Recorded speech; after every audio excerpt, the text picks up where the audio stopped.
I eat extra sharp, that's what I eat.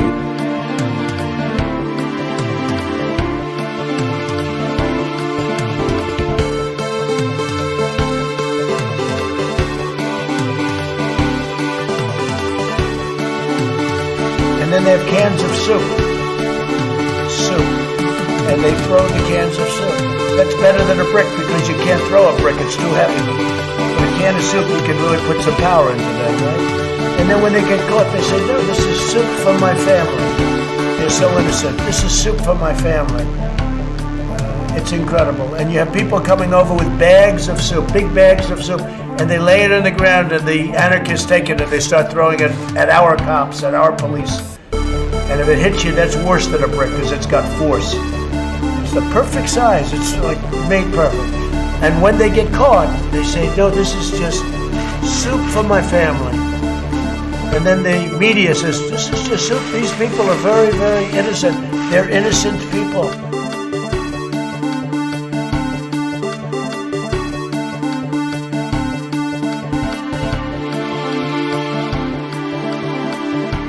I liked beer. I still like beer.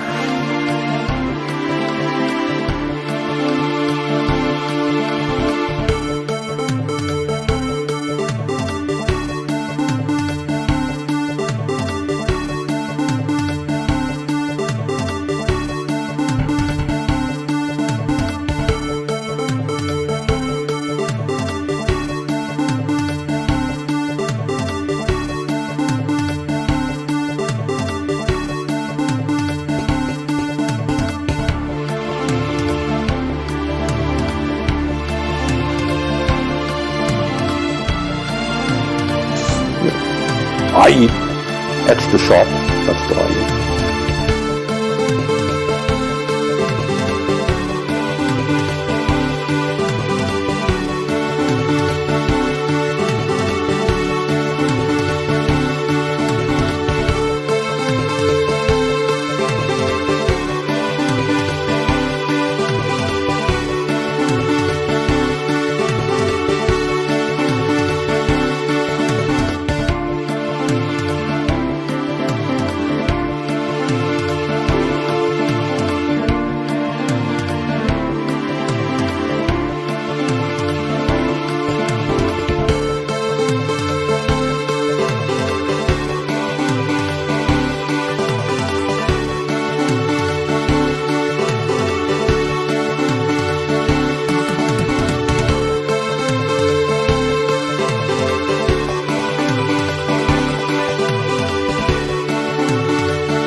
I don't wear masks like him. Every time you see him, he's got a mask. He could be speaking 200 feet away from it. He shows up with the biggest mask I've ever seen. At the same time, the vaccine is one of the greatest achievements of mankind. At the same time, the vaccine is one of the greatest achievements of the greatest achievement. One of the greatest achievement. The vaccine is one of the greatest achievements of mankind.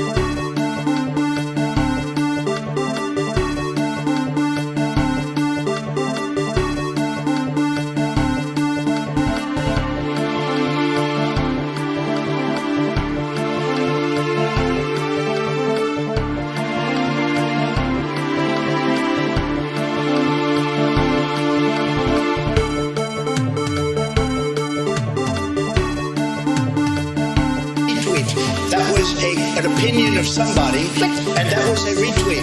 I'll put it out there. People can decide for themselves. I don't take a position.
Isn't it wonderful to allow protesting? No.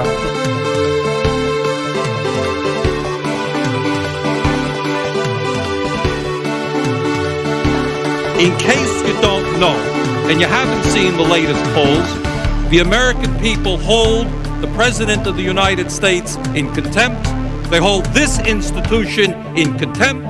They hold the Republican Party in contempt. They hold the Democratic Party in contempt. They think that maybe, given all of the crises facing this country, it's about time that there was some bold leadership here. Who are you worried about? I'll tell you who I'm worried about. I'm worried about the fact that our workers are seeing a decline in their standard of living. They want to see our industry be rebuilt. That's what they want to see. No more B-2 bombers. No more Star Wars. Let's make the quality products we need. Let's invest in American industry. No, I won't yield.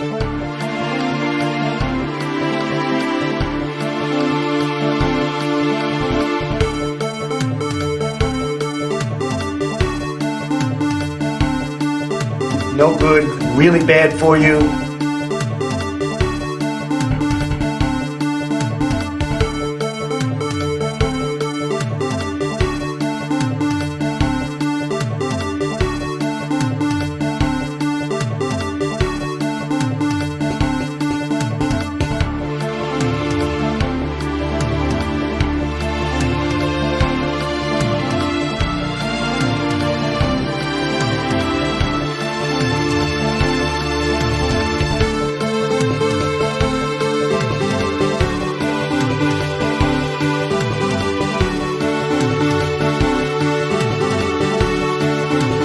Early in the morning, they went to the table with the black robe, the black shield, and they pulled out the vote.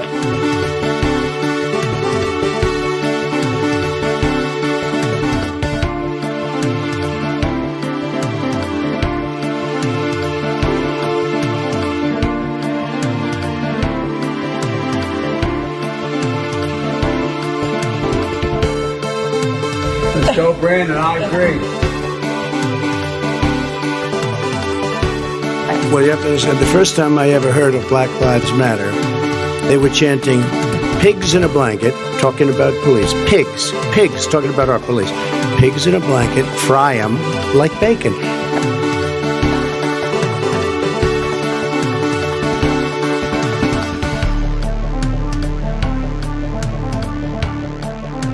They're coming all over the place.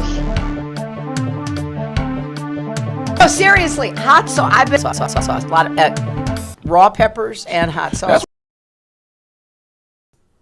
Hello, users, and welcome. Oh, fuck. Oh, shit, it's all falling apart. It's all over. Oh, no. Oh, I am slipping and sliding all over the place. Oh, no. It is over. Alright. Okay, it's back. Alright, folks. Welcome to another episodic installation of Above It All. I am here. I'm alive. Somehow. This manages to continue happening. I'm alive. I'm currently living. I'm living. I've lived, and I am living. So it's been a long time since I've seen y'all, I guess. I mean, you know, for me, I mean, for y'all, it's been like, what, 26 hours. But for me, it's been a very long time. And I'm here. So I'm here. And, you know, there you go. So I'm here. So I'm alive. So, I think I'm alive. I'm not sure. I'm gonna be honest with y'all. This ain't just coffee in my mug here.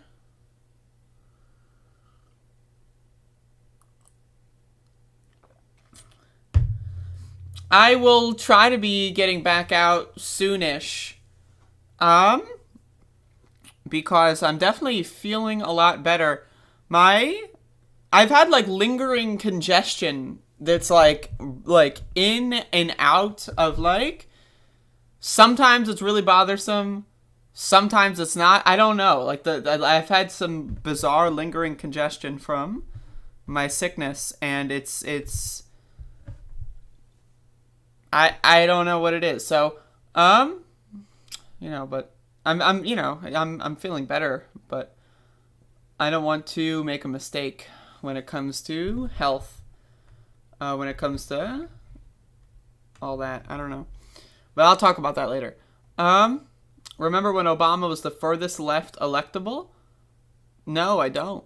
I'm gonna be honest. I don't. It's been a long, long time, folks. It's been a long, long time. Bodan.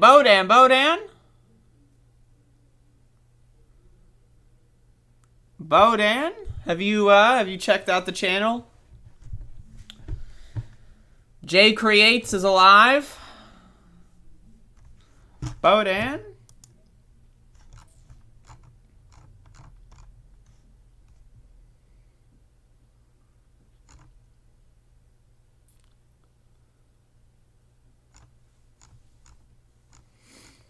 We got Bodan in the chat.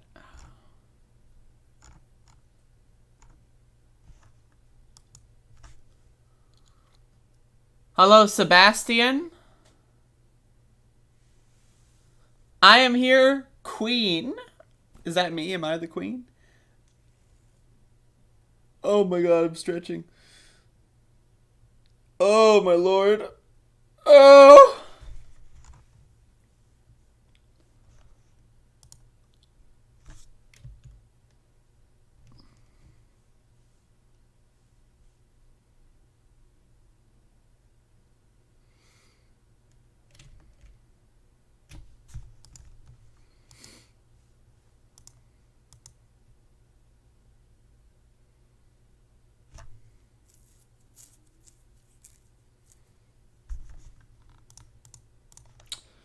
Folks, I'm going to be honest. I don't know how to begin today's show.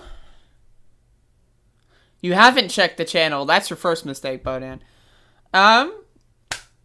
So last night I went on an adventure. I guess I could talk about that first.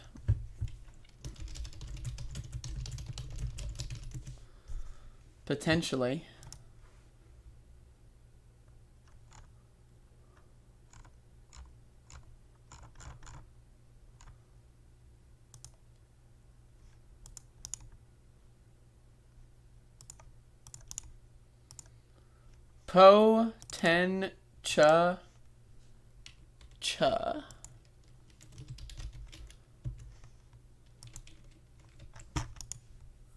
Potential.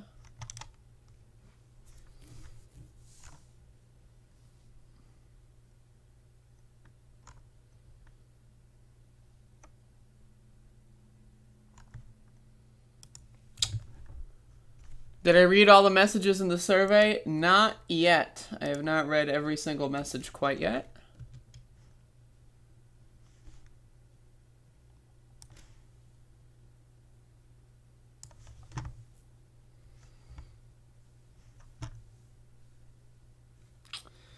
I love a good live shoe. Mila, I'm giving you a quick job. You gotta hunt down the letter hack, get him in here. I'll talk about my experience last night after I talk about some other things. So yesterday's show, I kind of went off a little bit. I went on a, some could say I went on a tizzy. That's what some people would say. Some have said that. I went on a tizzy. Is a tizzy a word? Tizzy. I'm gonna look this up. Tizzy. What is a tizzy? A state of nervous excitement or agitation. Yeah, I was on a tizzy last night, and I got a little bit dizzy after my tizzy last night, and so that's what occurred. That's a thing that happened. So let's start off 2022 by turning my light on. All right, so let's start off 2022 with some good news. Folks, check this out. Major staffing shortages at NYPD, FDNY due to COVID surge. Got a little yellow bar at the bottom. The surge in positive COVID cases across New York has caused major staffing shortages due to sick employees within the NYPD and FDNY. 21% of the NYPD was out sick Thursday in what outgoing Police Commissioner Dermo Shea said was the highest level of sick employees he's ever seen. 70% were out a day earlier. Now, for some context, folks, the New York Police Department did over the last year, constantly threatening lawsuits, threatening mass strikes, threatening to let crime run rampant, in their words, over vaccine mandates. And now, here we are in the Omicron surge of the coronavirus pandemic, and now 21% of the entire New York Police Department is out sick. So, hey, they wanted their freedom. They wanted their freedom. They love their liberty and their freedom. There was stories of New York police officers selling each other fake vaccination cards. These are all things that happen. But now, they're so sick. They're so sick.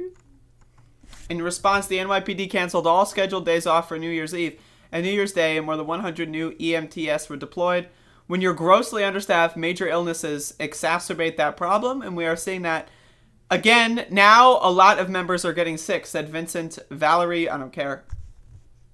New York City Transit was also impacted by the rising number of sick workers. Several subway lines were suspended and others rerouted on Thursday. Folks, this is related to what I was talking about yesterday. The pandemic, by certain segments of society, has not been taken seriously at all. There are still around 40 to 50% or so of people in this country that do not believe in vaccines. Some of them don't even believe that the virus is real. And this is a problem. This is a problem. Now, again, personally, I don't care about the cops. I'm here for some schadenfreude. The cops, New York Police Department specifically, has been spending all of 2021 saying, we're against mandates, liberty, freedom, liberty, woo, liberty, woo! That's what they've been doing for all of 2021. And now it's December 30th, and 20% of them are out sick. But again, think about it this way.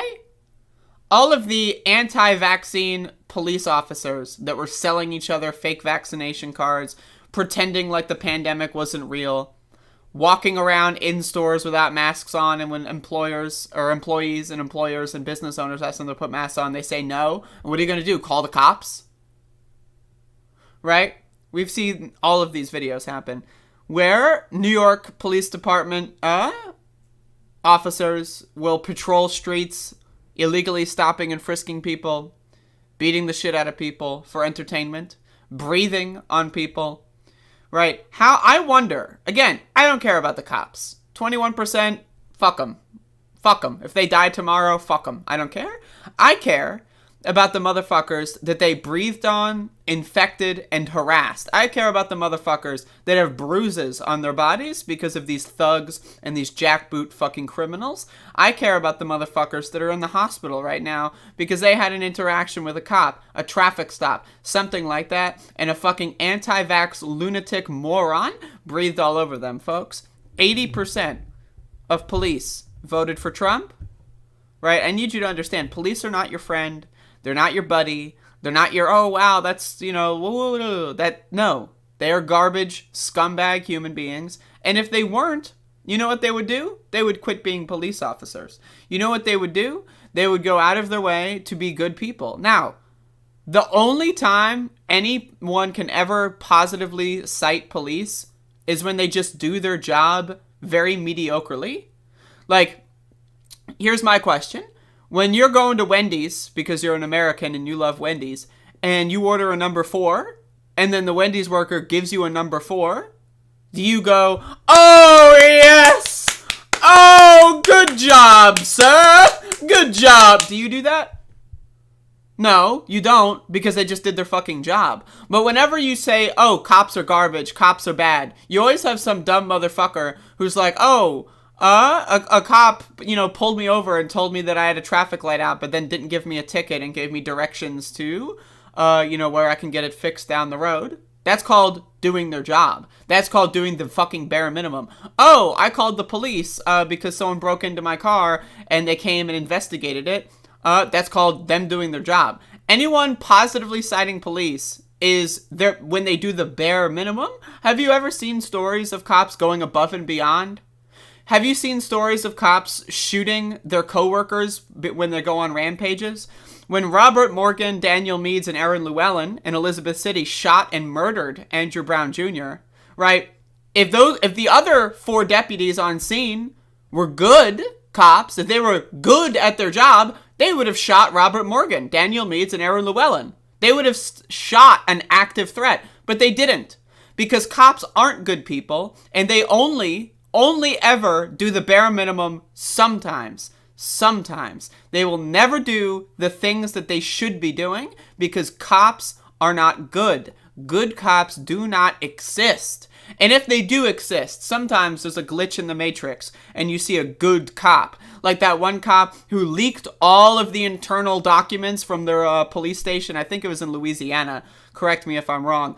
It might have been in Missouri. I'm not sure. But they leaked all of the documents of their police force, showing all of the abuse of force complaints, all the racist shit that they've been saying, and then they got shit canned immediately.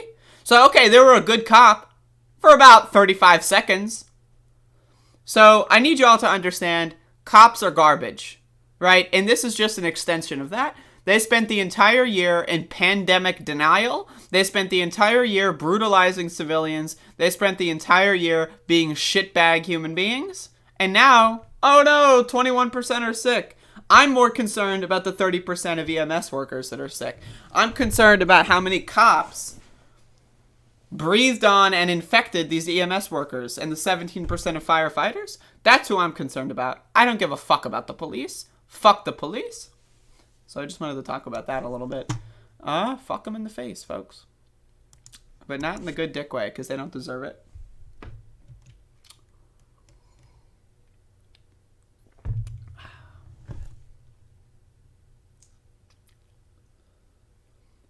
The government sucks big dick.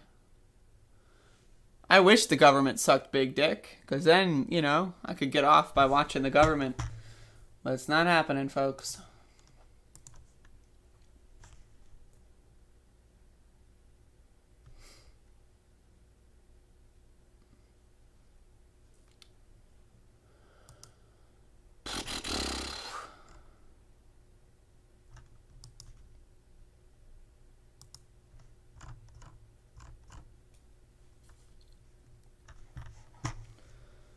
Oh my goodness.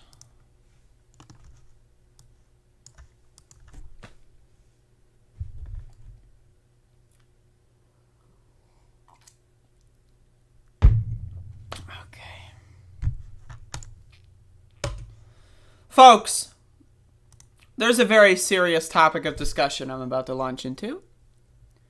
And that is AOC's boyfriend's pale sandal feet.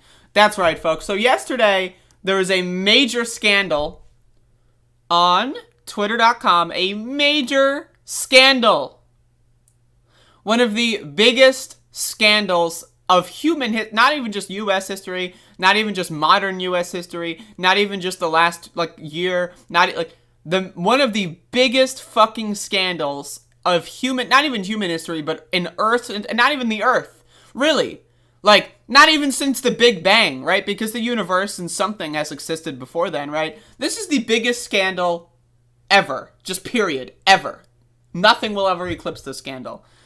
So Steve Cortez, I should say, went on Twitter. Now, this guy is a guy, apparently, let's see, American nationalist, bad hombre, born for a storm. This is some jerk-off, and not in the good kind of jerk-off. But anyway, so AOC was apparently visiting family in Florida and went out for a drink at an outdoor dining area. Now, my personal opinion, I'm not going to an outdoor dining area. I'm not going to an indoor dining area. I'm not flying across the country. I'm not doing any of that shit during this Omicron surge. That's my personal opinion. But if people are safe about it, that's, you know, that I'm going to be honest. I think being safe about it is a very difficult thing to do. That being said, the idea that right-wingers are going to criticize this, in my opinion, is a little bit ridiculous. But then, it's not even going to criticize, oh, she's not wearing a mask. Clearly, she's in the middle of taking a sip of a drink, but whatever. But the angle with the feet, that's the thing that I want to focus on. Right?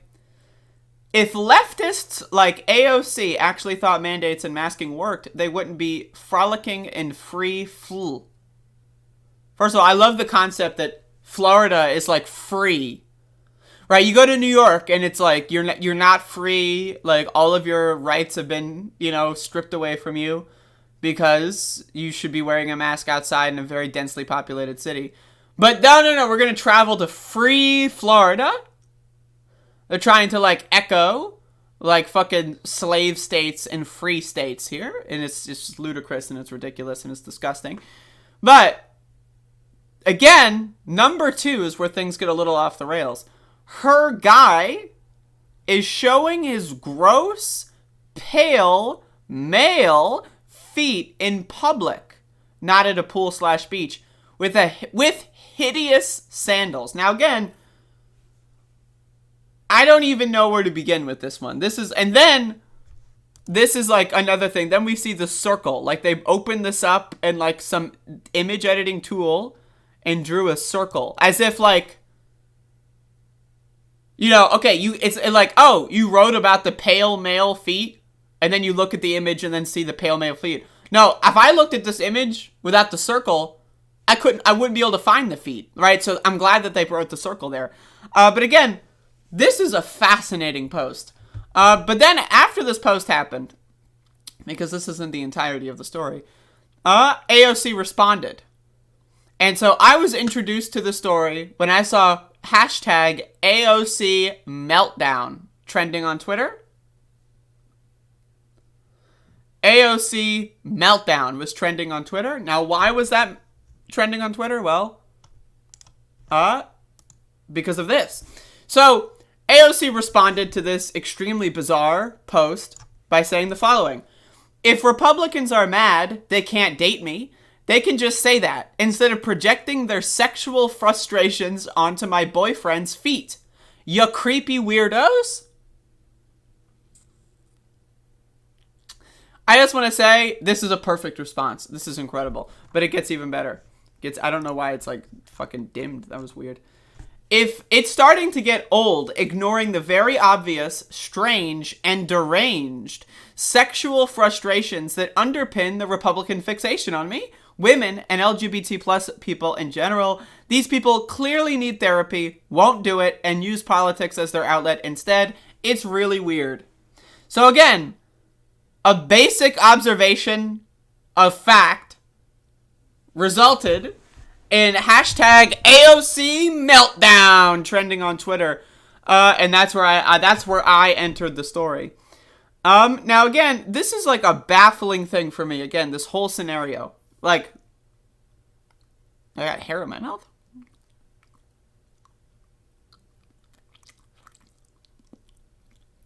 I think. Maybe I do. Anyway, I guess I don't. Anyway, so it's very obvious if you watch any Republican media and you know what they say about AOC, almost all of their criticisms of AOC are about, like, they involve her appearance, how she's ugly or whatever. They love to project that she's ugly. Now, I'm just going to go out on a limb here. I think AOC is attractive. I'm just saying, right? The idea, like, you know, there's this common right-wing meme that, like, you know, like she looks like a donkey or something. I don't really understand what that is, and I don't see it. But, like, right-wingers live in a fantasy world. Now, again, why on earth would people spend... If AOC was truly a libtard and dumb as hell, and she's a socialist idiot, why would 90% of the harassment and attacks of her be based around her appearance and social life? Like, she's a crazy socialist, right? So why not attack the ideology? Like, do right-wingers look at Bernie Sanders and say that he's so ugly. Look how ugly he is. The right-wingers look at Nancy Pelosi and go, ugly, ugly, ugly, ugly. It's weird that they only do that to AOC.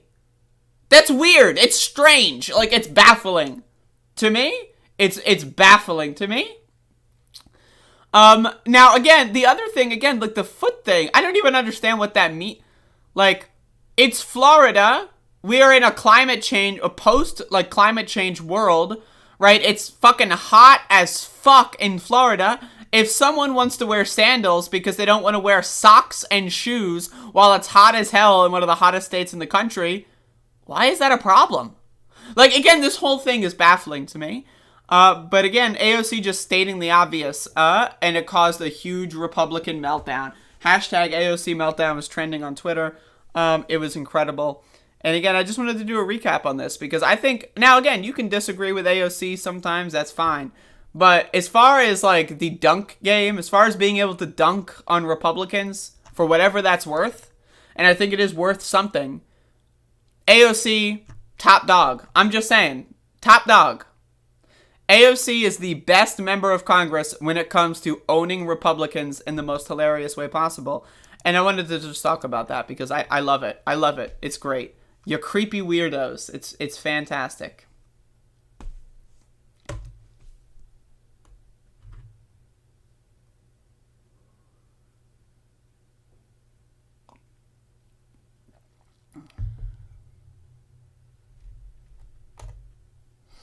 Folks, I don't know if y'all knew this. This might be new information. But I've got a year-end survey. For those of you that have not filled out the survey, please do so. Well, I mean, now it's a year beginning survey, right? But still, fill out the survey if you haven't yet. I would appreciate it.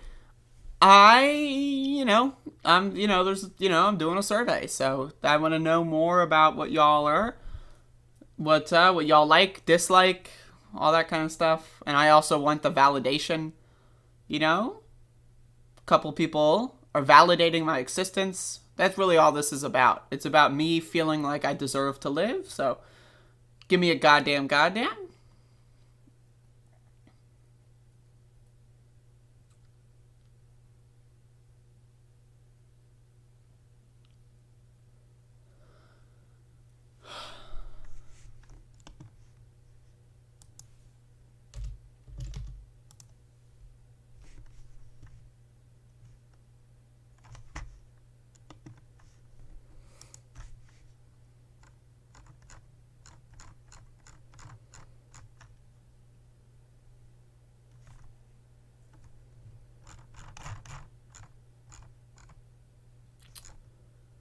Bada gosh darn boom.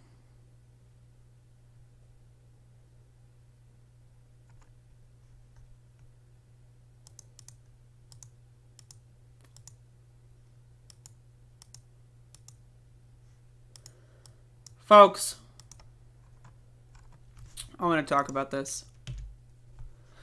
So, New York City ushers in 2022 with ball drop in Times Square. I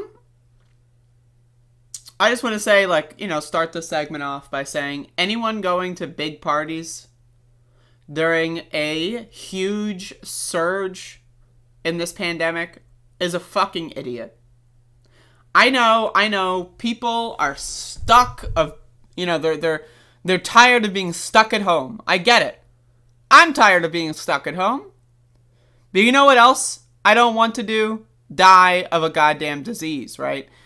So again, Times Square, this big party, apparently it was like 15,000 people.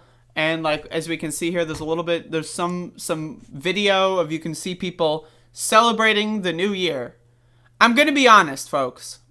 Look at this. Like, this is incredibly cringy. This is like just kind of gross to watch. Now again, like, just in general, I'm a leftist, I'm a socialist, right? So I hate seeing people happy in general, of course. But like, seriously though, like, this is just like, this whole thing, fireworks. I don't like fireworks. I don't like confetti. I don't like parties that much. Like, I like, smaller scale parties, but this is just obscene, right? Like, all of these people are fucking stupid. Look at how many people don't have masks on. They're all fucking stupid. Oh, I'm glad they're happy right now. I hope that they're still retaining that happiness when they're dying of COVID. So I want to talk about a couple of things here. There's a couple. This is a multi-pronged thing. One, I want to talk about how holidays are made up. They're fake. The calendar, made up. It's fake. It's non-existent. Thanksgiving, fake. Christmas, fake. These are all made up fake holidays, right? So the idea that we are spending our time during a lethal pandemic going to see the family for Thanksgiving. Boom. Giant surge of cases. Then we spend more time. Gotta go back and see the family for Christmas. Boom. Giant explosion of cases. And then now, well, it's New Year's Eve. We gotta celebrate the new year. So you go to a giant fucking thing in Times Square. It's just, I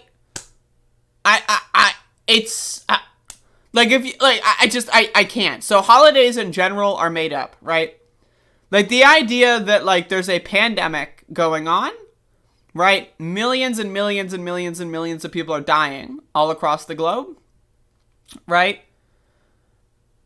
And people feel like this, it's, I just want to say, I don't believe in free will. I'm going to get a little bit more meta on this one. I don't believe free will exists. I don't. And there's nothing you can do to convince me that free will is real.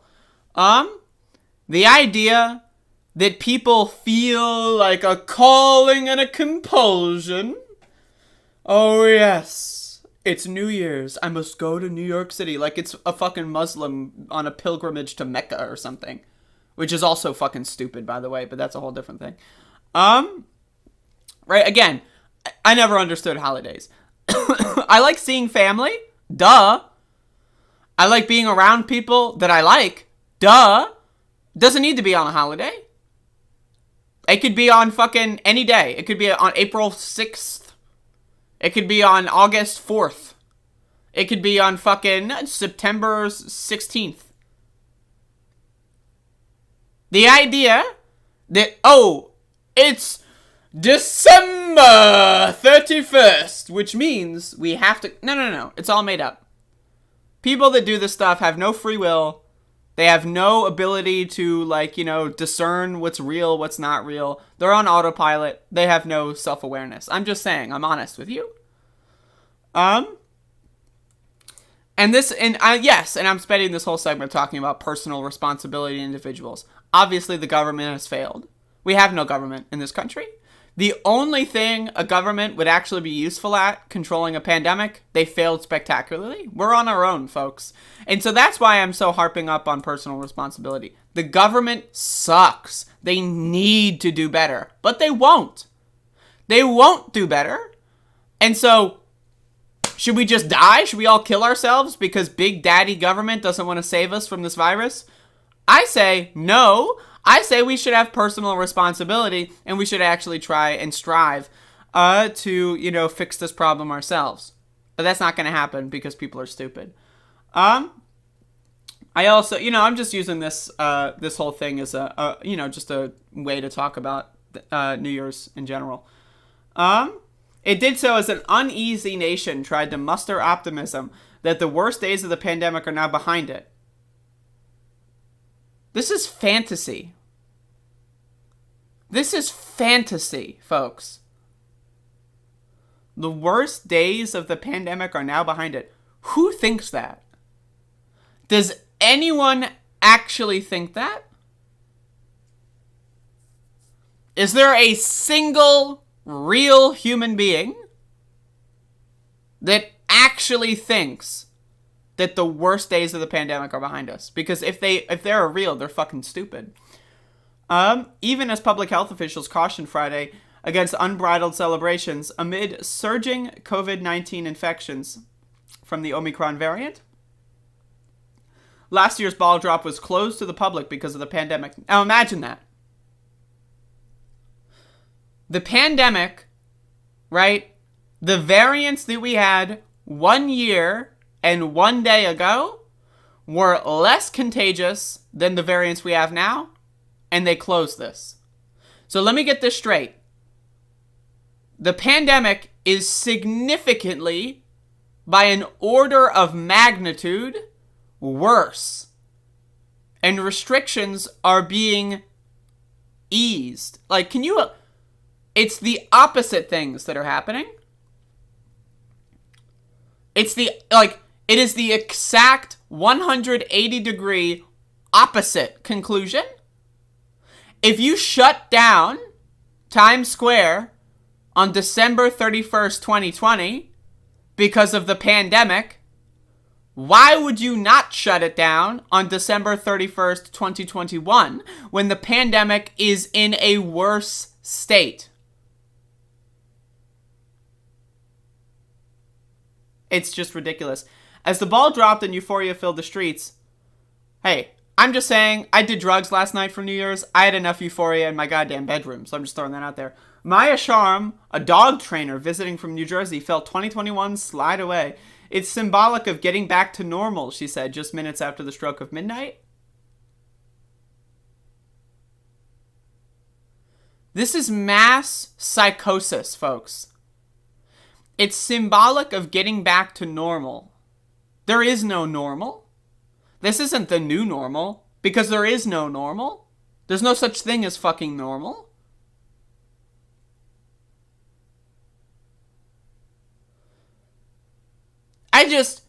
And also, I'm going to drive from New Jersey to New York to symbolically celebrate normal? What does that even mean?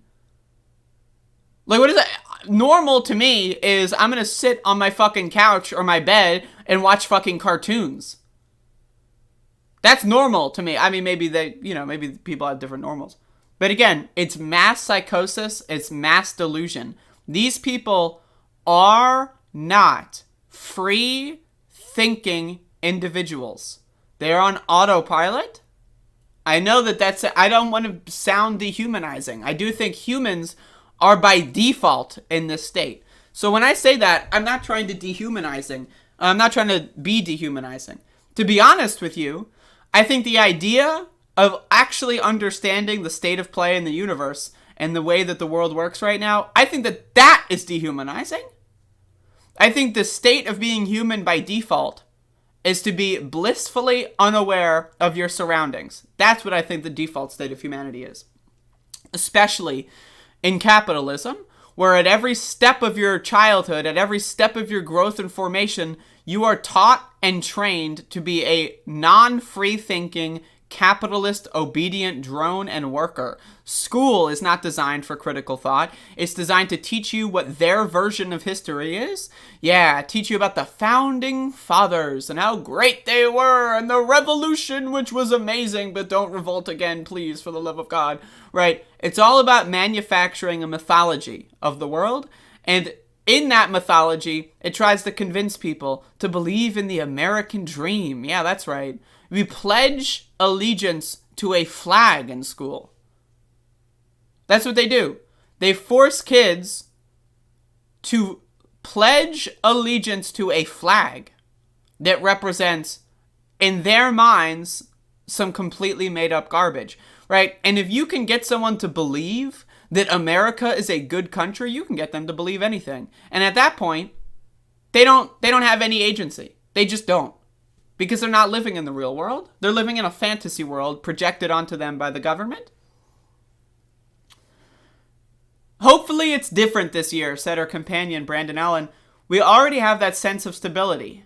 We know what's going on. Think about this. There's a new strain going around now, but it's like we've kind of been through it for 2 years at this point. What does that mean? Like, ask them, like, what is the logic here? Okay. We already have that sense of stability. Hospitals are overflowing. Giant stores like Walmart are shut down, right? Because they don't have workers. Like, extremely large portions of the New York subway were shut down because they didn't have workers, right? 30% of EMS employees in New York are out sick on this day. And in their mind, in this fantasy that they've constructed, that's normal, that's stable. 30% of EMS workers being out sick, that's stable. There not being a single ICU bed in a lot of major cities, that's stable in their world because they don't know anyone yet that's in the hospital. They themselves are not yet in the hospital. So in their fantasy, everything is normal in their world. Now, but then, this part that's even better. We know what's going on. There's a new strain going around now. Okay, so we know what's going on. So they're saying that they're aware of the world around them. There's a new strain going around now. Okay. But then we go off the rails. Okay. But it's like we've kind of been through it for 2 years at this point. That's not English. This is not an English sentence. Okay. Okay, folks. Okay. We know what's going on, part 1. There's a new strain going around now, part 2. But it's like we've kind of been through it for 2 years at this point. What? What? Like, does anyone, what?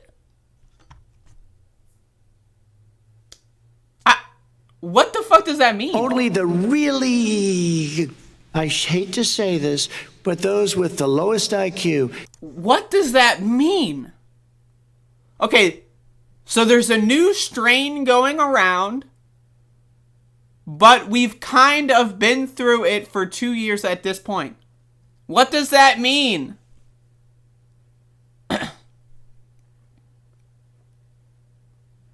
Like, that is like, this is not English. But this person is like talking to a news reporter, right? And they think like, oh yeah, I'm going to say my piece. And that's what comes out of their fucked up brain. Okay, so we know what's going on. Clearly not, but okay. There's a new strain going around now. Correct. But it's like we've kind of been through it for 2 years at this point. What is that? I'm struggling here. I cannot understand this, okay?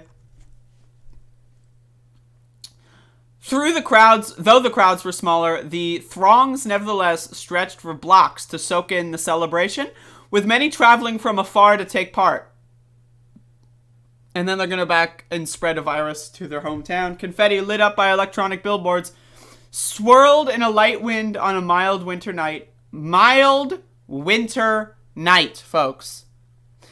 We are hitting record levels of heat in the United States of America. In December and January, we have high breaking records of heat in this country. All over the country. And mainstream media is like, yeah, it's just a mild winter night.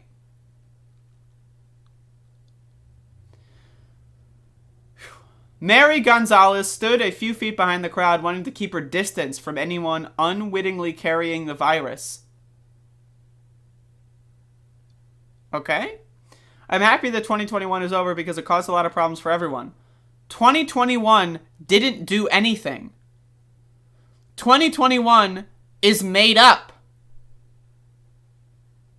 If you're Jewish, it's not 2021, it's like 5783 or some shit.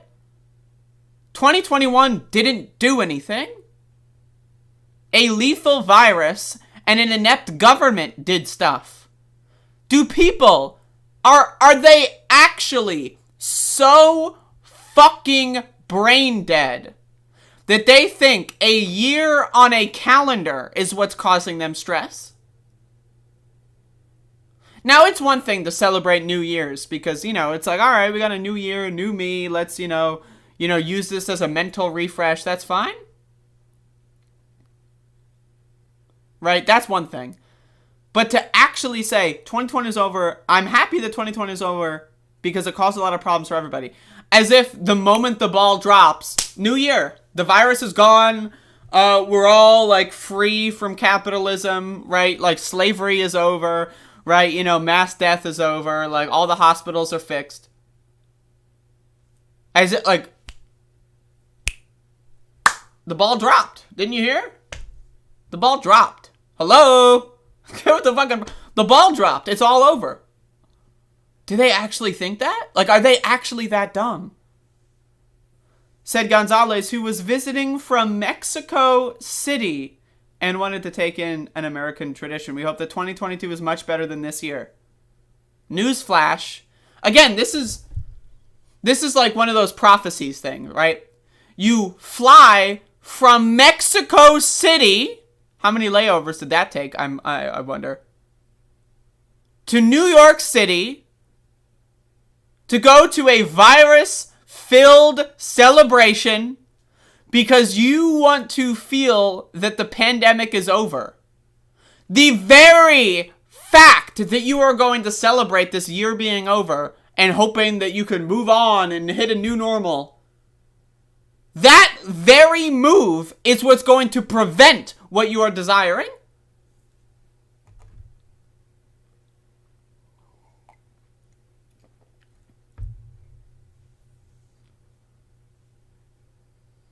Is it really 5782? Okay. I was close. I had a conversation with a Jewish friend of mine, like a couple years ago, and they said it was like 5780.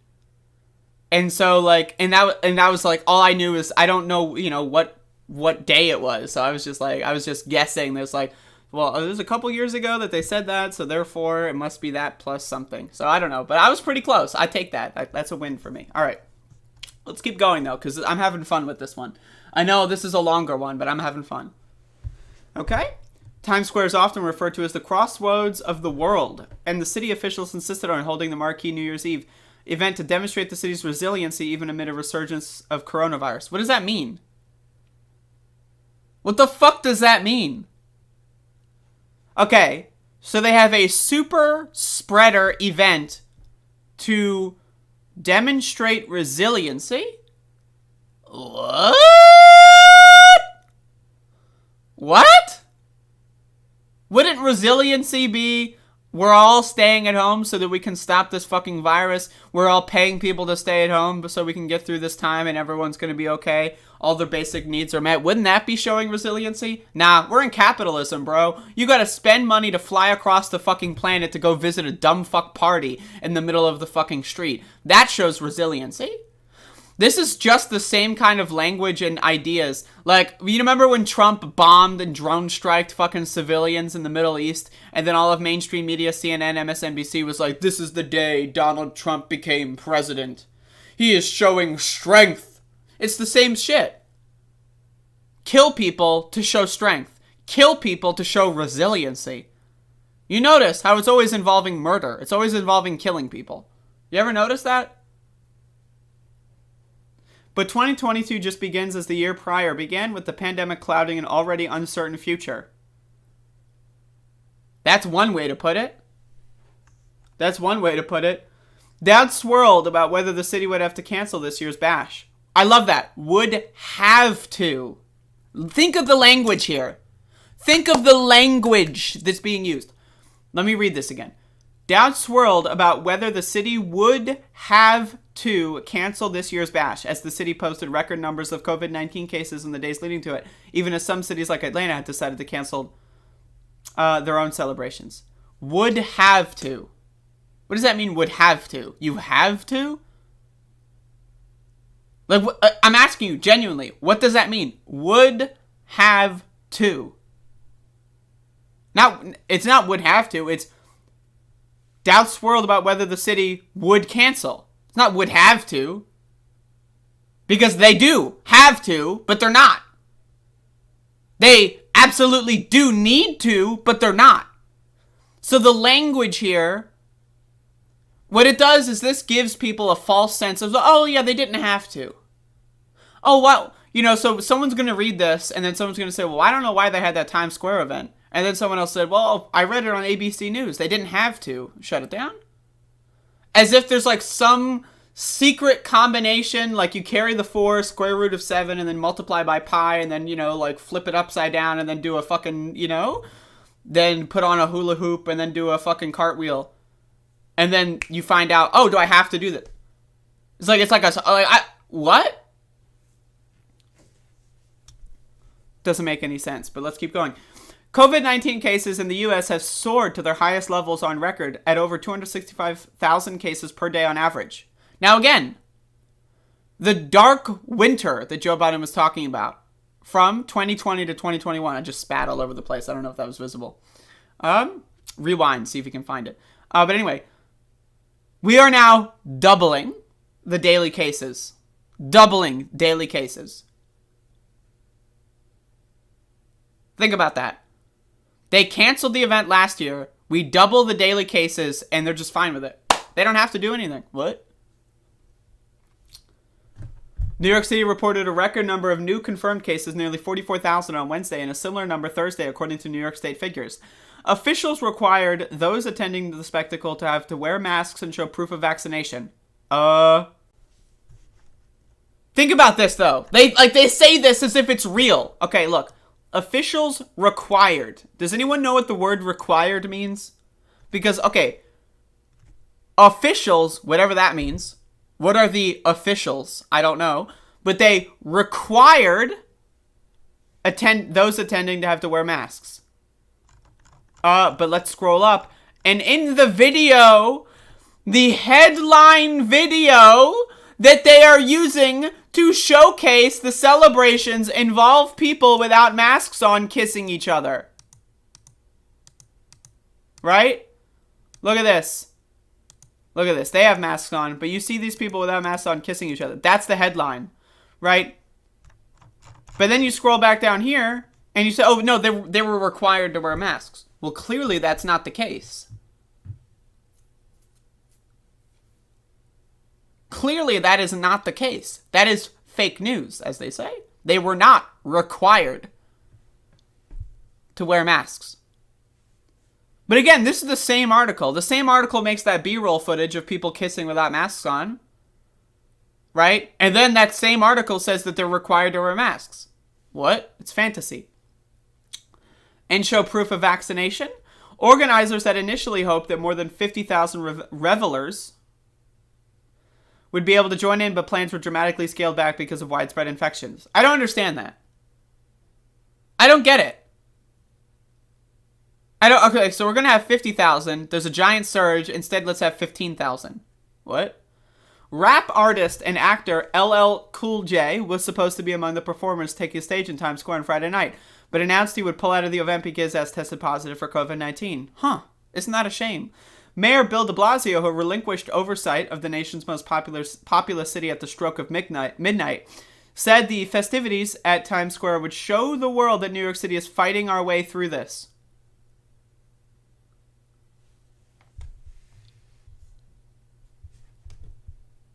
Fighting. Look at the language here. Look at this language. What does that mean that New York City is fighting out of the pandemic? Right? So imagine, all right. Okay. So imagine you are like locked in a closet somewhere. Like someone kidnapped you, you wake up in a closet somewhere and you've got like fucking, you're handcuffed, right? Your toes or your feet or ankles are like tied together, right? So, now, how are you going to fight your way out of that? Now imagine, right, there's like there's some more rope on the floor, and you roll on the rope and roll around and then tie yourself up a third time. Like, tie your fucking hands to your fucking ankles as well. Like, hog tie yourself. That is the equivalent of what's going on here. You are fighting your way out of this by getting yourself deeper in trouble. Like, what the fuck does this mean? This language is so ridiculous. The people read this and they go, oh, we're fighting our way through. We're showing something or someone. We're showing them something. This is like you got shot. Someone shot you, right? And then instead of shooting them back to save yourself, you point the gun at yourself and shoot yourself again. So someone shoots you, and now you've got to fight your way out of this. So you have a gun, and you shoot yourself in the arm or something. That is making your position worse. How is that fighting out of anything? What? But they just say these things. Politicians just say words. Mainstream media just says, oh, quote. And then people read this and go, hoo-hoo, we're fighting our way out. We're going back to normal. This is like, you go to the grocery store to get groceries to cook dinner for your family, and then you drive in the opposite direction of your home. So you pull out of the grocery store, your house is this way, the grocery store is here, you pull out and then you go this way. That's not getting you any closer to cooking dinner. What the fuck are you doing? That's what's happening here. New York City's incoming mayor, Aoc Adams, God fucking help, took his oath in Times Square soon after the ball drop. He made a brief appearance early in the main stage to affirm the city's resiliency. Huh? What? Like, what does that resiliency, what does that mean? You know what would be resiliency? Paying people to stay at home, giving homes to the homeless, right? You know, spending billions of dollars instead of on killing black people in the street, instead of arresting people for stupid shit in the street, instead of beating the shit out of people in the street, like the New York Police Department do, maybe slash that budget, right? And send that to the hospitals, right? Maybe build emergency field hospitals, right? Maybe do all that. That would be resiliency. This is not resiliency. This is being a fucking moron. People in the chat are saying, don't look up. That's what this is. Aoc Adams, don't look up. Bill de Blasio, don't look up. But we're showing resiliency. So this is Aoc Adams' quote. It's just great when New York shows the entire country how we come back. We showed the entire globe what we are made of. We are unbelievable. That part is true. This is an unbelievable city, and trust me, we're ready for a major comeback because this is New York. First of all, this doesn't mean anything. This is platitude language 101. But okay, let's do this first part of the quote. It's just great. That doesn't mean anything. When New York shows the entire country how we come back. Come back from what? Oh, from the pandemic. Okay, so you're acknowledging that there's a pandemic. Right? So the pandemic exists, and it's really bad all across the world and the country on December 31st. The ball drops. It's 2022, and now we're back.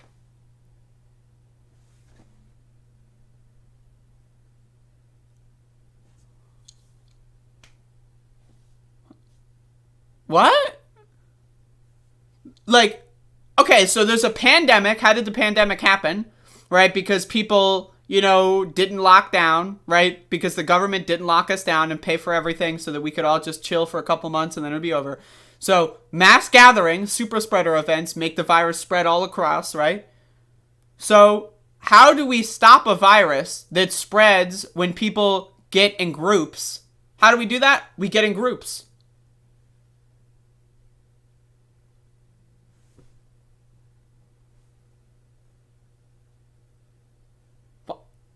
Like,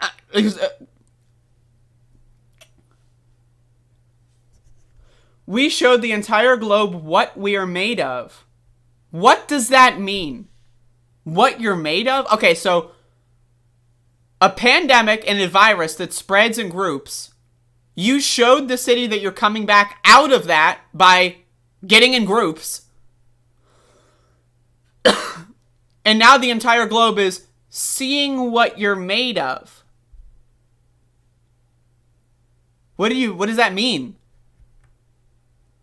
We're unbelievable. This is an unbelievable city, and trust me, we're ready for a major comeback. Okay, this part, we are ready for a major comeback. I think everyone is ready for a major comeback. What does that mean, to be ready for a comeback? I'm ready. I'm ready for a comeback. I'm ready for this pandemic to end. All right, I'm ready. Now what?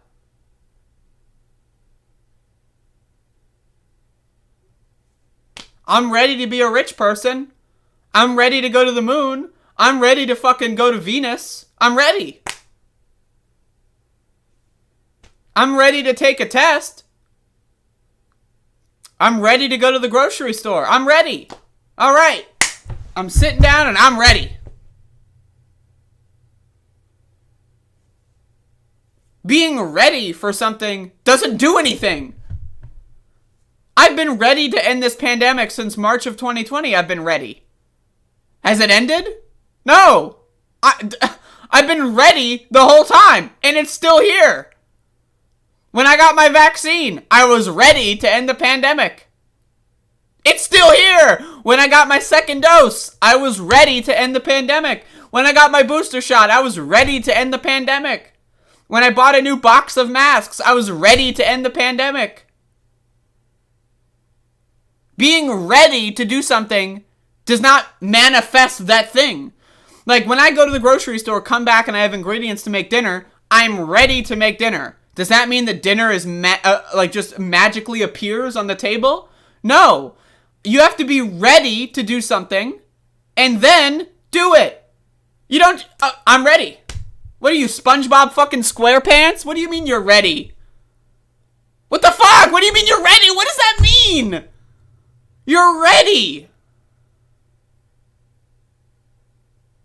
I'm ready to make dinner, and then like less than a second later, dinner is there. No, I'm ready to make dinner, then I wash my hands, then I get out the cutting board, then I fucking put the pan on the stove, put some oil in there, cut up my ingredients, throw them in the pan, cook my ingredients, get a bowl, wash a bowl, get a fork, wash a fork, and that's being ready does not manifest the thing. You have to be ready and then take action. But they're ready, folks. They're ready for a comeback. That hopeful sentiment was shared by ordinary people. Ordinary is doing a lot of work here. That is the truest word in this fucking... These are definitely ordinary people. I look back and I see it as sort of a stressful year, but it wasn't really a terrible year, said Lynn Kaloflo, who braved the crowds. Braved. What kind of language is this? Braved. Why do you need to brave the crowds? If you're ready to end the pandemic, why do you need to brave the crowds? To attend the festivities with her husband, Pete. As a New York tour guide, she was unemployed for a spell as the economy was shuttered and tourism tanked.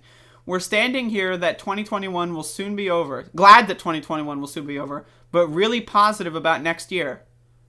Are these motherfuckers stupid? Like, are these motherfuckers from Stupid Town? Like, did these motherfuckers fly in from Dumb Fuck Island? We just experienced this on December 31st, 2020. Remember? Remember when the vaccine was around the corner? We had a new president being inaugurated the next month? Right? 2020 was a lot of people's worst years ever. We were ready for 2021. The vaccine's coming out, new president, let's do it. And then it was even worse than 2020. 2021 was worse than 2020 by every metric. Being ready for something doesn't do anything. What the fuck does that mean? Yeah, they're going to be positive next year. That's correct. They are most definitely going to be positive next year. I guarantee it. Even if crowds were considerably smaller, people gathered across block after block to witness the ball drop. So, okay, the main event was 15,000. Officials required masks and vaccine cards. But then every other part of the city, people are jumping in the streets and dancing.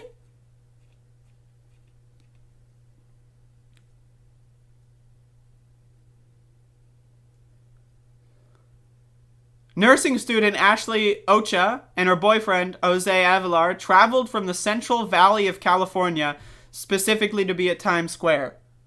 They traveled across the country to see a ball drop.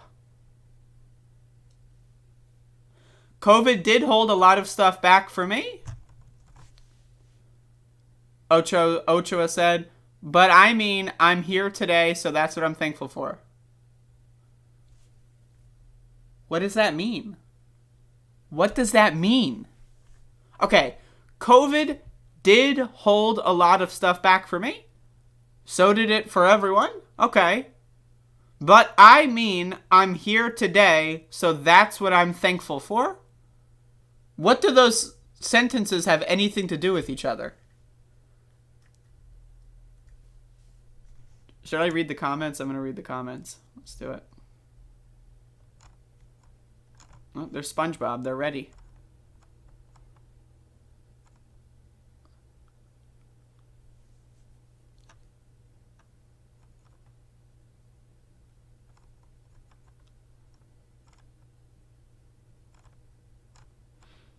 Okay, I regret everything.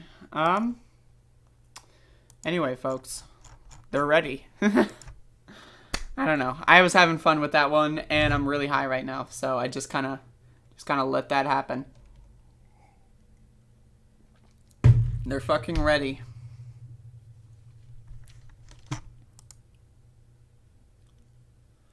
They're fucking ready, folks. I'm being ableist? Okay. I mean, I'll proudly accept the label of ableist. Like, don't take that one out of context, but if me making fun of stupid people is ableist, I'm ableist. Let's do it. I don't mind.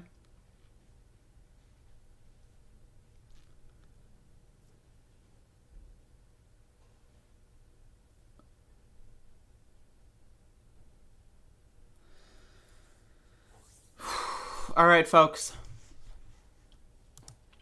So it seems that the letter hack did not make it. That's unfortunate. But they're going to have to watch the VOD.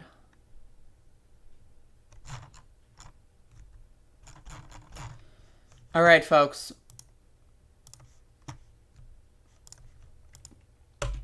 So, last night was New Year's Eve. And I engaged in an experience on New Year's Eve that involved watching a movie. And that movie was Color Out of Space, featuring Nicolas Cage, based on a Lovecraft story of some kind. Folks, now, last night was New Year's Eve. I consumed a certain entheogenic fungus and then watched this movie. I turned the movie on. And so I'm going to be honest, folks. This movie was pretty entertaining to watch. I don't know exactly if this is a movie review because I don't know if what I watched on my screen was the movie or was my brain interpreting the movie in a crazy different way.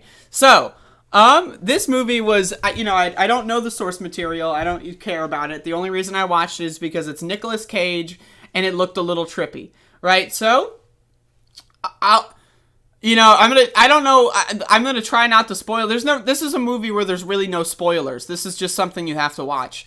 Like, I can say something like, Nicolas Cage is a farmer and he shoots an alpaca. You don't know what that means. You have no idea what the fuck that means, right? This is a visual experience. This is art. You have to watch this. Art. This is art, okay? Now, again, I watched this while high on magic mushrooms, and it was more than art. It was art plus, folks. So basically there's a meteorite that lands on a farm, and it has like a color in it that like a color. Right? So it's a color that's represented by like pink, and it's pink, purple, and like blue, and it's like, I mean, just look at the poster here. Like look at this. That's awesome. Right now, it's got like Nicolas Cage moments where he's like Nicolas Cage does a really, really good job. Now, again, I'm going to be honest. So I watched this movie very, very, very, very, very, very much so not in a state of being sober. And so one of the things about this movie, and again, I don't know if it's the movie or my experience of watching the movie. I'm being very upfront and honest. If you watch this movie, it's possible there's things that I'm saying in this review that did not happen. But so what happens is, so the meteorite lands, right, and it brings out a color which slowly drives all the characters crazy, right? Now, again, the first, hour and a half of a mushroom experience is, you're slowly ramping up, right? And so, there's parts where you start out firmly in reality, the real world is real, and then, by the second hour, by hour 2, when you hit hour 2, right, by this point the movie was over, but when you hit hour 2, you're kind of, probably not in the real world anymore. So, as I was going from the real world to the not so real world, right? This movie was amazing to watch, right? Because, again, the characters slowly go crazy, right? And I was trying to figure out, Nicolas Cage starts doing, random accents, right? He starts, changing his accent, and I was like, did he, do that the whole movie, or was this, this movie was great to watch on Shrooms, because, the characters, it was very slow. They kept getting crazier and crazier and crazier and crazier slowly and slowly and slowly throughout the film. And it was incredible. There was another good appearance in this movie from Tommy Chong, who had a really good character. He showed up a little bit in the beginning and a little bit in the end, not so much in the middle. But again, really good character, very funny. But again, the main characters, there's so it's Nicolas Cage, the wife, and then 3 kids. And one of the kids is a witch, but she's a stupid witch who talks about fast food. She's a stupid ass bitch witch, right? But again, whatever. No offense to witches. I like witches. I'm pro witch. But the witch in this movie was bad. I'm just saying. But anyway, so the meteorite lands. They're all slowly going crazy. So they're all living their normal lives, and they're slowly going crazy. And so I'm watching this movie, and I'm thinking to myself the whole time I'm watching this movie, I am constantly thinking to myself, I have no fucking idea what the fuck is happening. Right? And I kept telling myself, I think that's because of the mushrooms. If that is because of the mushrooms, I will probably know what was happening later. I'll just remember watching the movie, and because I'm not high I'm high on weed right now, but that's a whole different story. Because I'm not high right now, I can remember the plot. But I think suffice it to say, this movie it's out of it, right? It's crazy. It's out. I have no idea what was going on as I was watching it, but it was such an experience that it was just incredible. So again, my favorite part, I think, was by the end when they're in the dimensions are fucking overlapping in on each other, right? And Nicolas Cage is on the floor doing this and is you can see. And again, I don't know if it was the mushroom, but there was the visual effect in the movie, right? Where they were you can see ghosting in the movie. And at first I thought that that's because, I'm on drugs. Then it turned out, wait, no, I think that was in the movie, right? I'm pretty sure, but it was the combination of me being on drugs and also watching the movie that's very bizarre. Incredible movie. I mean, again, I don't know if this would be entertaining as much to watch sober, for sure. But if you're going to do any drug, especially something like mushrooms, this movie, highly recommended. Again, I can't spoil it. It's impossible for me to spoil because it's an experience, right? It's not this is, the whole movie relies on a twist ending and I spoil the twist and then therefore the movie is... It's not like that. There is nothing I can say that will... You gotta watch this movie. It's very it's very entertaining. It's when Nicolas Cage starts doing these accents and then does like this with his hands, right? He's he's doing this constantly. I'm what is going on here? It's incredible. He's you know, he's like yelling, but like in a weird accent, and he's like flopping his hands.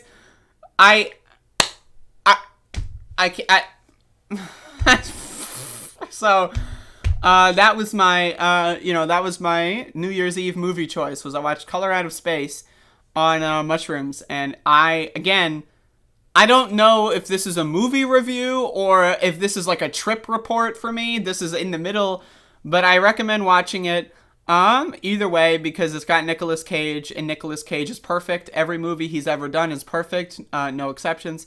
And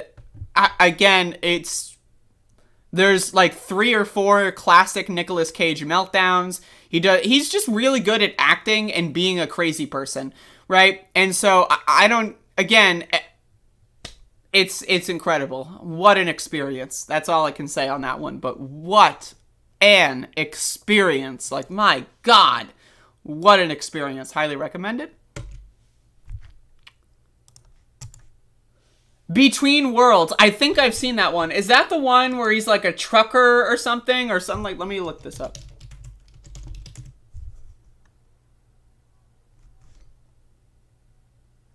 And he like... Yeah, like he goes in like other... Yeah, I think I've seen this one.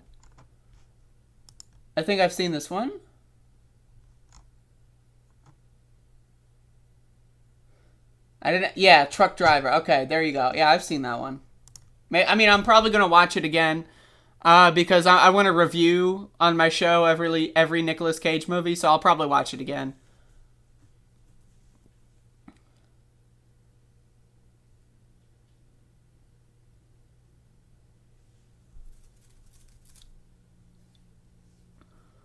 I saw Vampire's Kiss a long time ago before I was a Nick Cage fan.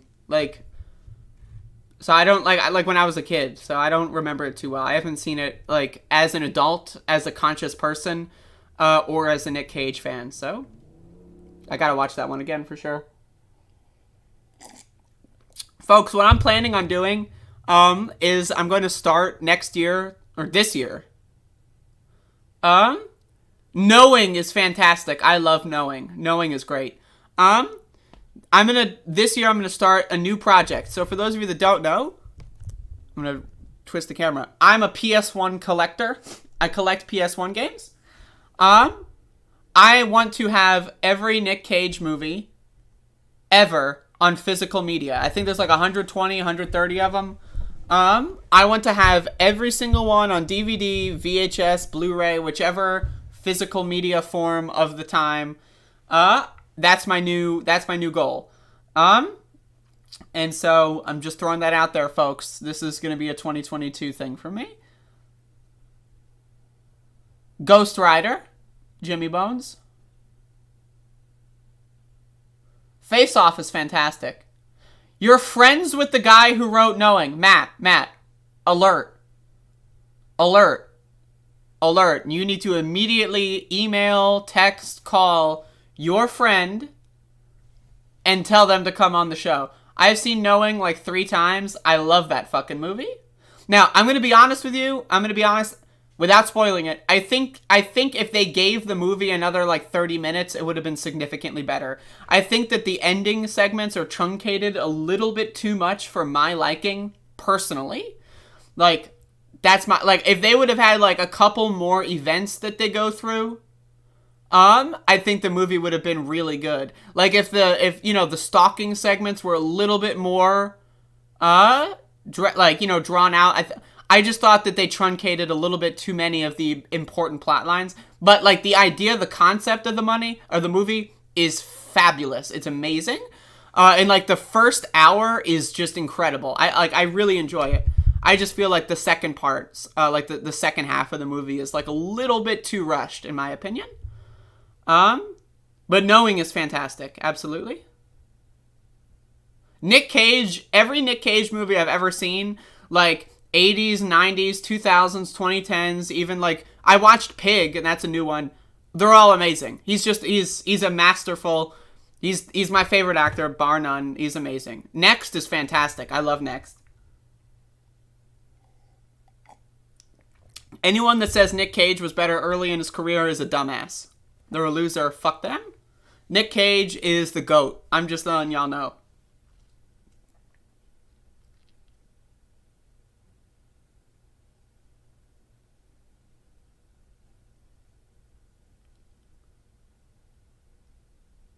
National Treasure, love it.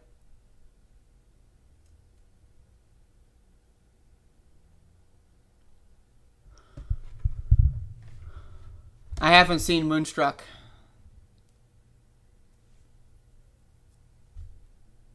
I don't know who Tom Brady is. Isn't that like a baseball player? So I don't know. I don't follow that shit. Football. That's it. Football. Peggy Sue gets married. I have not.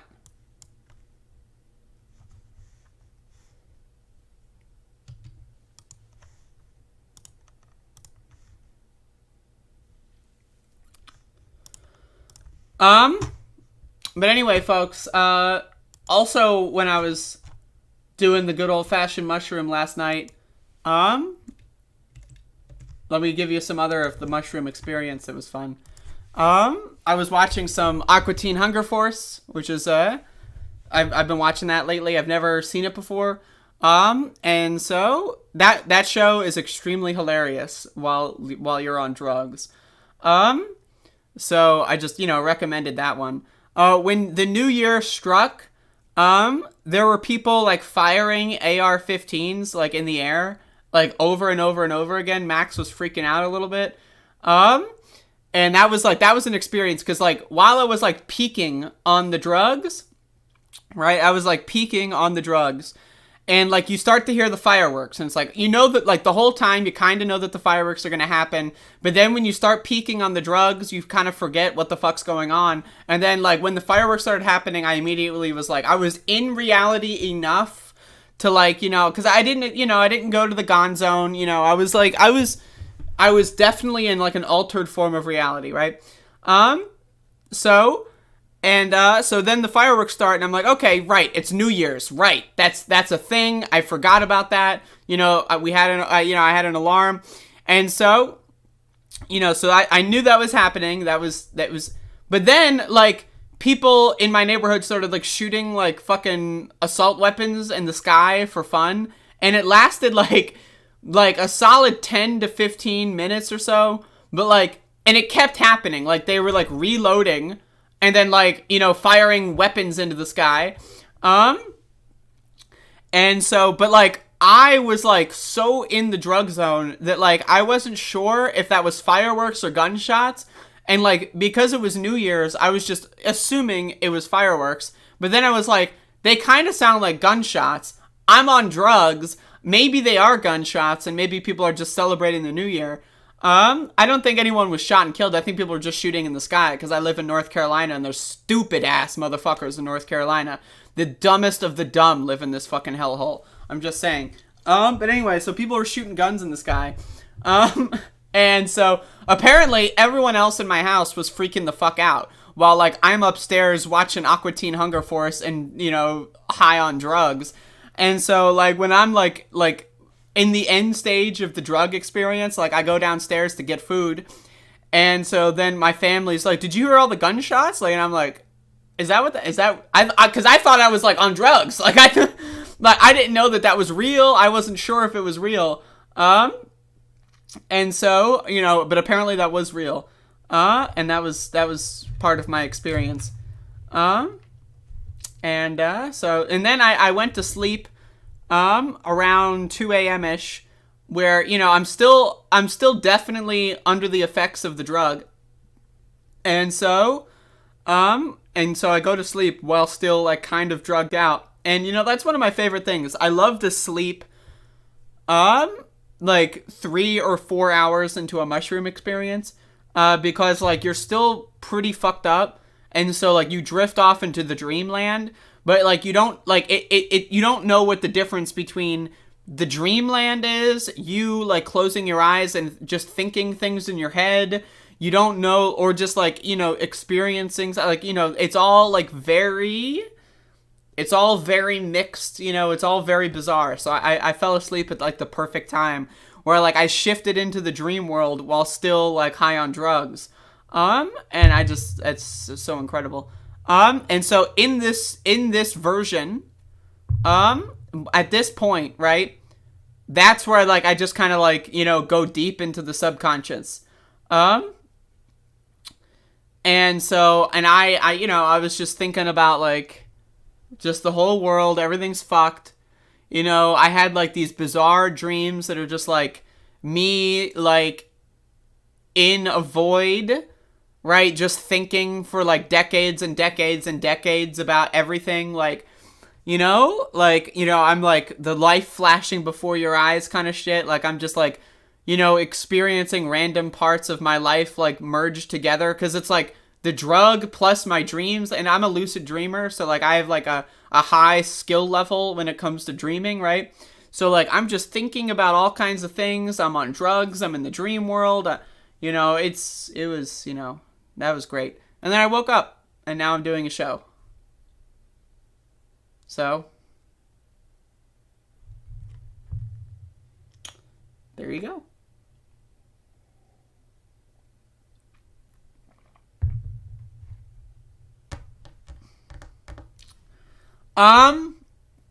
Yeah, so that, well, I guess I am already getting more into the movie reviews and stuff, so,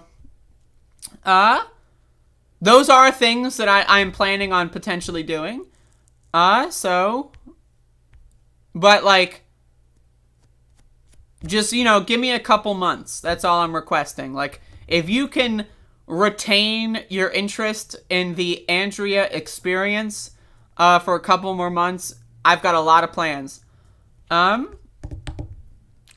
Today, I started, you might have already seen it, but I uploaded a Doom speedrun on my channel today, and so I'm doing a new thing on my channel. A lot of people, you know, for those of you that don't know, I used to do Doom speedruns all the time. That's one of my big claims to fame, so to speak, is that I had multiple Doom game world records.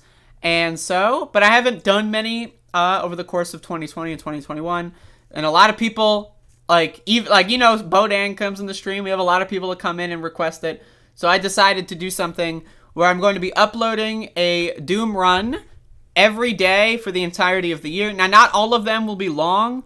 You know, I'm just doing individual levels, and I might do some, you know, multi-level runs. So, but not, you know, but I will be uploading 365 minimum Doom speedruns in the year of 2022.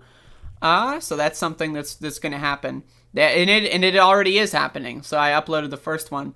And I'm going to be talking about that a little bit more at the end of the month as well, because I'm going to do some monthly specials as well. So the Doom stuff is coming back to the bullshit. And there you go.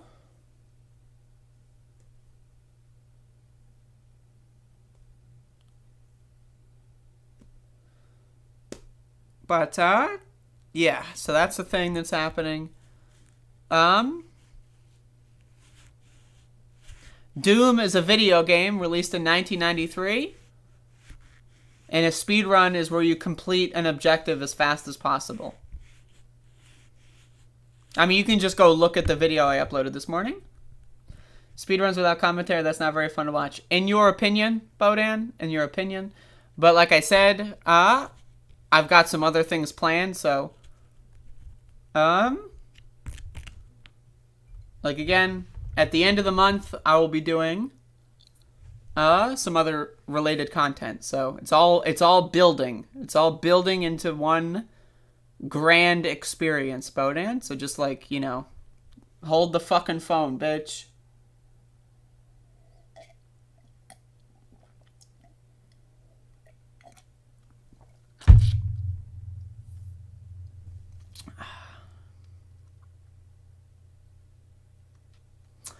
I mean, okay, so folks, you know, I would love to do an in-person meetup, but I'm not a psycho. I'm not a crazy person. I don't want to kill myself, my family, or any of my viewers. So I'm not going to do that. I'm looking at you, Majority Report. Hey, I'm just saying, I'm looking at them. I think the idea of doing an in-person show of any kind while the Omicron surge is occurring is extremely irresponsible. And they're just not looking up. So, I know Majority Report's doing a live show, I think, right? Unless they canceled it. I hope they canceled it. But I heard that they're doing a live show in January, so. I just think that that's irresponsible, it's ridiculous, and I will not play a part in that. But whenever the pandemic is over, when we're at a state where I personally determine that it's safe to do so, I will be doing in-person events. But one of the big things about an in-person event is funding. So, like, whenever that moment comes, I probably will not be able to set it up without doing some sort of fundraiser.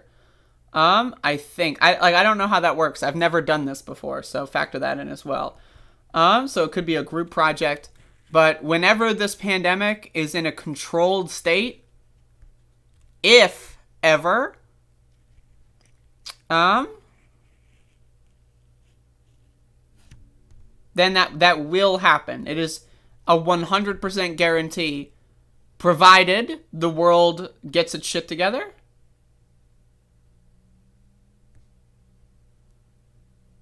Bodan's got to get the hell out of here.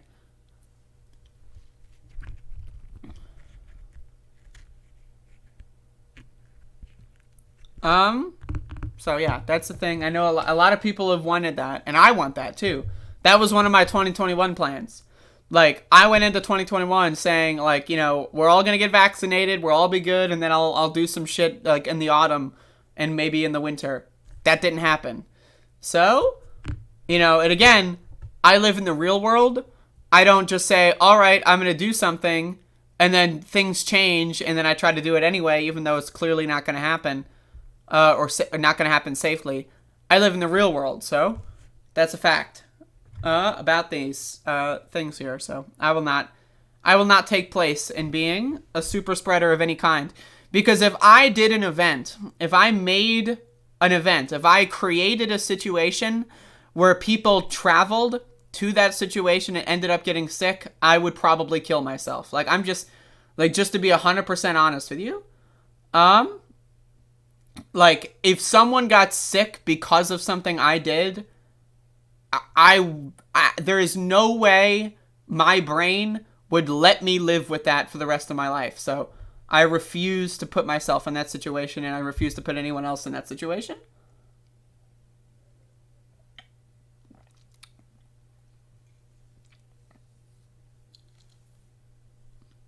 Did they delay it to May? I thought it was in January.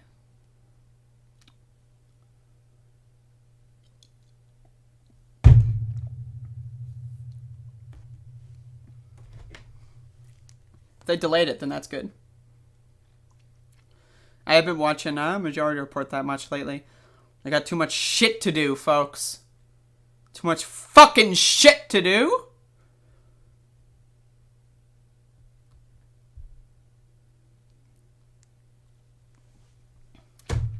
Alright, good on them, good on them.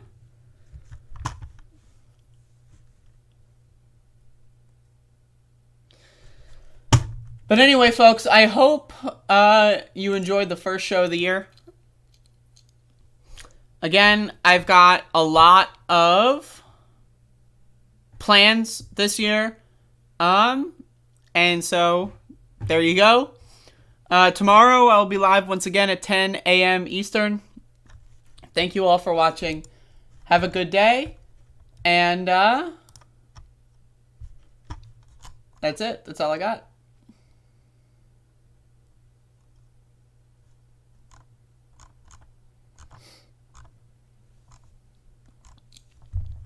Yeah, that's it. I don't have anything else. Okay, so anyway, y'all, love every single one of you, and stay alive, and don't die on me, because we're in this together. So there you go.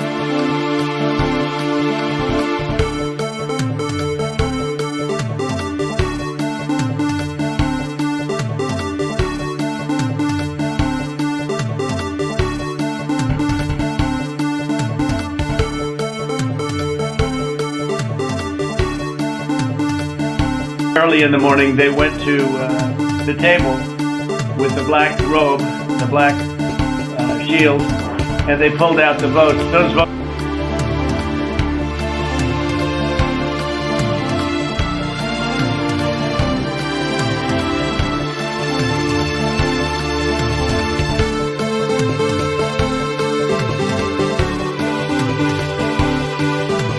That isn't what it meant. Well, what did it mean then? Explain. It meant that it's indicative of low-resolution thinking.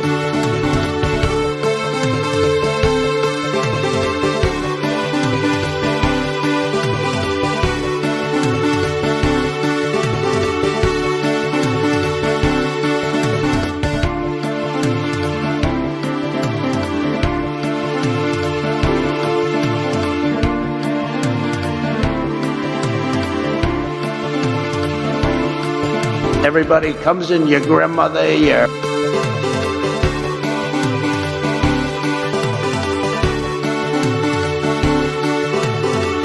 At the same time, the vaccine is one of the greatest achievements of mankind.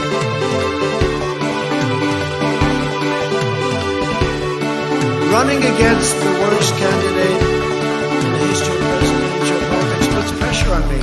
Could you imagine if I lose my whole life? What am I going to do? I'm going to say, I lost to the worst candidate in the history of politics. I'm not going to feel so good. Maybe I'll have to leave the country. I don't know.